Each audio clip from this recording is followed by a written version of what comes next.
लांजीगड़ block MDM पाचिका सहायिका संघ पक्षर सर्वनिम्न मजूरी और न्याय अधिकार दाबी लांजीगड़ गोष्ठी शिक्षाधिकारी कार्यालय घेराव। निखिल ओडिशा एमडीएम पाचिका सहायिका संघ राज्य सभापति अक्षय कुमार मेहर नेतृत्व में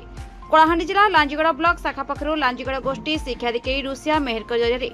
मुख्यमंत्री को 15 दफा दाबी संबलित एक दाबीपत्र प्रदान कर दाबी समूह गुड़िक है पाचिका मानक सरकारी कर्मचारी मान्यता और मासिक सर्वनिम्न मजूरी प्रदान कर पाचिका मानक 10 मास परिवर्ते 12 मास पारिश्रमिक प्रदान कर 2009 डिसेम्बर 2012 मार्च पर्यंत काम कर समस्त पाचिका सहायिका निर्भुल तालिका प्रस्तुत कर मृतक उत्तराधिकारी एवं अवसरप्राप्त पाचिका को पारिश्रमिक अविलंबे प्रदान कर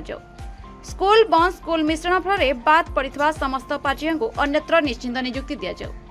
पिला संख्या कम पाई बंद होता 966 और 14,379 प्राथमिक विद्यालय को तुरंत खोल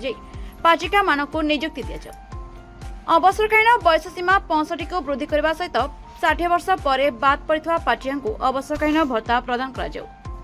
पाचिका को प्रतिमास प्रथम सप्ताह पारिश्रमिक प्रदान कर मध्याह्न भोजन काम व्यतीत अन्य काम नियोजित बंद कर पाचिका मानक छुट्टी नेबार व्यवस्था सहित सरकारी नियम अनुसार पारिश्रमिक सहित प्रसूतिकालीन छुट्टीर व्यवस्था कर मध्याह्न भोजन योजना को घरोई संस्था को हस्तांतर बंद कर पाचिका मानक वर्ष को 2 हल शाढ़ी प्रदान सामाजिक निरापत्ता बीमाभुक्त कर अवसरकालीन सहयोग राशि को 50,000 टंका कर विभिन्न स्कूल नूतन भाव नियुक्ति पाउथुवा पाचिका को नियुक्ति दिन ठारू पारिश्रमिक प्रदान कर पाचिका सहायिका नियुक्ति प्रणाली गोष्ठी शिक्षाधिकारी जरिए कर पाचिका सहायिका अवसर और मृत्यु पर निज उत्तराधिकारी को सुजोग दि जाऊ। पाचिका सहायिका कार्यरत समय दुर्घटना घटिले तार चिकित्सा खर्च सरकार बहन करने दाबीपत्र उल्लेख रही। आज यह कार्यक्रम में लांजीगड़ ब्लॉक सभागृह अहल्या प्रधानी संपादिका श्रीमती प्रधानी कोषाध्यक्ष बिरंची विशी कार्यकारी कमिटी सदस्य मंजुला राउत ब्लॉक कमिटी लक्ष्मी पात्र लता गौड़ जमुना चंदन सयसता प्रधानी सागरिका पेसनिया मिनती पात्र भवानी पुजारी वैदेही भरिजन हेमलता बेहेरा बासंती बेहेरा प्रमुख उपस्थित थे। कलाहांडी जिला लांजीगड़ ब्लॉक रमेश चंद्र नायक रिपोर्ट ना ओडिशा न्यूज।